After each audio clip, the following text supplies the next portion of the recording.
Por supuesto, nuestra oposición a la LOMCE, sabe usted que desde mi grupo político es férrea, es muy firme. Ha hecho usted referencia a algunos conceptos en el ámbito de los principios generales y el contexto en la intervención que nos ha planteado, los cuales pues, nos parecen de mucho interés, ¿no? Cuando hablaba acerca de la contraposición entre edúcare y edúquere, que tan interesantemente reflexionaba Carlos Lerena en una de sus obras centrales en Reprimir y Liberar, o su referencia a Ítaca, haciendo referencia a mi intervención de ayer, son muy interesantes. Lo que nos preguntamos es cuántos estudiantes dentro de 10 años podrán entender estas referencias, habido cuenta de la disminución de las horas en clásicas y especialmente en filosofía, que como sabes es mi especialidad, a consecuencia de la LOMCE. Es uno de los elementos que nos preocupan profundamente de esta ley, así como nos preocupa el elemento que tiene en cuanto a desarrollo de segregación en el aula y el elemento relacionado con la discriminación que pueden suponer las reválidas, teniendo en cuenta que la gran mayoría de escuelas de sociología de la educación coinciden en un punto que es el factor de clase, sea clase social o la noción de clase cultural, como denomina Fernández Enguita, es determinante a la hora de apuntar de manera estadística los logros académicos de un colectivo social. Es decir, teorías como, por ejemplo, la teoría de los códigos restringidos, ¿no?, el sociolingüista Bernstein, que plantea cómo, en la medida en que un estudiante de procedencia social más humilde va adquiriendo unos códigos educativos, precisamente en la medida en que va avanzando por la enseñanza frente a los que proceden de unas clases sociales más elevadas, lo que nos indica es que la presencia de elementos como las reválidas o elementos como los que propone la LOMCE son elementos que pueden producir una alta discriminación, que pueden poner en peligro ese principio de equidad que usted señalaba en su intervención. Son algunos de los elementos por los que nosotros tenemos una oposición firme a esta ley y, por lo tanto, partiendo de que en el Estado de Derecho no podemos declararnos insumisos ante esta ley, aunque sería desde luego nuestro deseo, pues por lo menos sí que estaremos pidiendo, por un lado, que haya una declaración de oposición a esta ley, aunque sea solamente en el terreno de lo formal, y que se pongan nuestros mecanismos para que en la medida de lo posible esta ley sea retrasada lo más posible en esta comunidad, puesto que vamos a ver cómo dentro de poco van a llegar ya las reválidas de cuarto de la ESO y vamos a empezar a ver cómo nuestros estudiantes se encuentran no ante un proceso de evaluación del sistema educativo, sino ante un proceso de evaluación suyo personal que se está adelantando cada vez a edades más tempranas, elemento ante el cual tenemos una enorme oposición.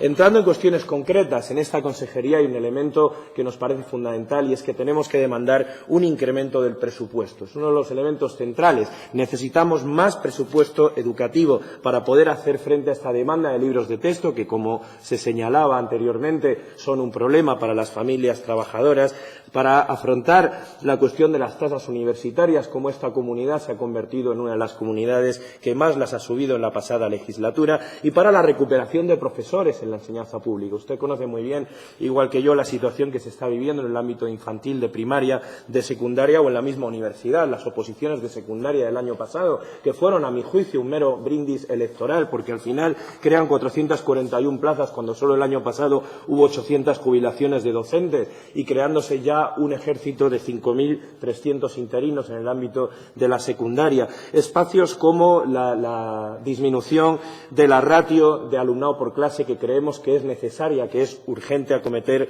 cuanto antes, o la recuperación salarial de los trabajadores de la enseñanza de los diferentes sectores. Elementos como el estudio acerca de qué conciertos deben ser eliminados en nuestra comunidad, porque creemos que hay situaciones en las cuales los conciertos están compitiendo de manera directa con la educación pública. Conocemos el último caso que nos ha llegado, que hemos conocido, es que en Salamanca se ha producido un caso, que es que el Colegio Concertado de los Salesianos de Pizarreres ha literalmente, y digo literalmente, se ha comprado 60 plazas de educación infantil. Es decir, ha cogido un centro del otro lado de la ciudad, de un barrio completamente diferente, que tenía 60 plazas concertadas de educación infantil. Lo que ha hecho sencillamente este centro, que estaba a punto de desaparecer, lo ha comprado, ha desplazado las plazas, ha hecho una obra en su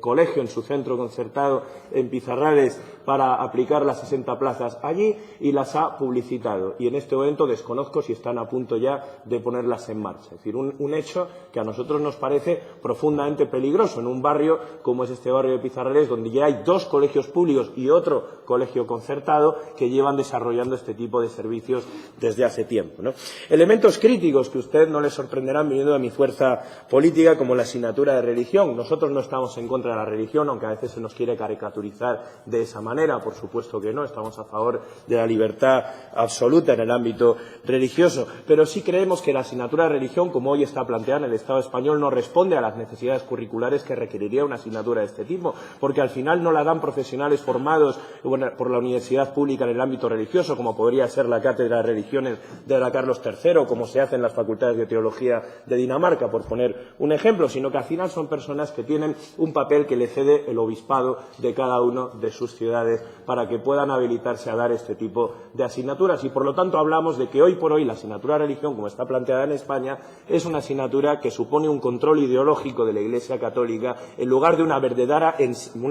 enseñanza de la religión, que es lo que creo que podría ser interesante en el ámbito educativo. Y por eso creemos que desde la comunidad debería hacer los esfuerzos posibles para que se diera el mínimo legal posible de este tipo de horas. En el ámbito del bilingüismo, que se ha citado en esta intervención, creemos que el debate es muy importante, porque a nuestro juicio lo que está ocurriendo con el bilingüismo es que se está produciendo en las aulas no solo de Castilla y León, sino de la totalidad del país, es que estamos presenciando una especie de segregación encubierta. Es decir, aquellos alumnos capaces de seguir el ritmo de las clases bilingües, que son normalmente aquellos alumnos que tienen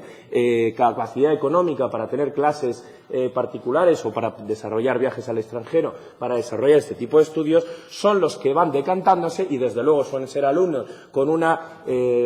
media académica superior a los demás y, por lo tanto, el bilingüismo lo que ha generado es un objetivo que no tenía nada que ver con el que se creó, que ha sido esta especie de segregación que estamos contemplando en diferentes centros. El problema del bilingüismo, a mi juicio, no debe enfocarse por el lado de la competencia lingüística del profesor. Yo creo que la competencia lingüística del profesor es buena. Es decir, cuando le pedimos que tengan el FIRST o el B2 a los de primaria y el Advanced o el C1 a los de secundaria, no puede haber un problema de competencia lingüística. Creo que hay una cuestión metodológica. Es decir, si creamos bilingüismo debe ser para todos y debemos atender a metodologías como la metodología del CLIL, ¿no?, del Content and Language Integrated Lessons, o metodologías como las que se han desarrollado para que haya un desarrollo equitativo de los diferentes alumnos, de manera que el profesor no solamente da la clase en inglés, que es lo que estamos viendo últimamente, sino que haya una reforma pedagógica, una reforma metodológica, por la cual el profesor va controlando permanentemente los diferentes alumnos y los diferentes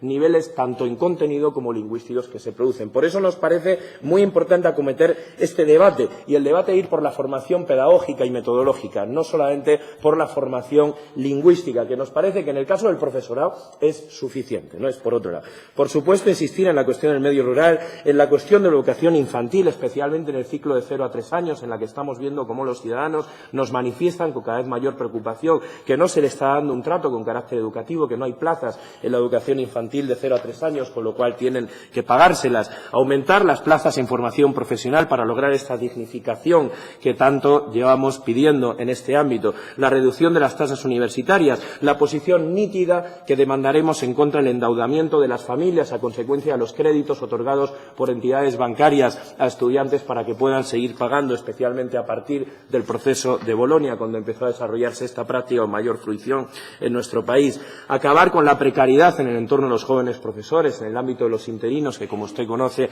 es flagrante, y, por supuesto, en el ámbito de los profesores asociados de la universidad, que, como usted bien conoce, hay una práctica que se está desarrollando desde el inicio de la crisis económica, que es sustituir plazas de ayudante doctor o incluso de titulares por plazas de asociados, creándose la figura del falso autónomo también hoy en la universidad pública en Castilla y León. Y como me voy quedando sin tiempo, voy a reducir mis 2 últimos puntos. En primer lugar, como usted sabrá, nuestra oposición y nuestras sospechas se encontrarán en todo lo que se relacione con las relaciones entre universidad y empresa. Tendré oportunidad de desarrollarlo en el resto de intervenciones a lo largo de esta legislatura en esta comisión. Y un último elemento ya fuera de tiempo. Sugiero que se incluya en el ámbito de los planes educativos el paradigma no solamente de la inclusión, sino también de la interculturalidad. Es decir, no hablar solamente del paradigma integrador de la inmigración, ni siquiera solo del multicultural, sino también el paradigma intercultural. Tendré ocasión de desarrollarlo cuando tenga algún minuto que otro.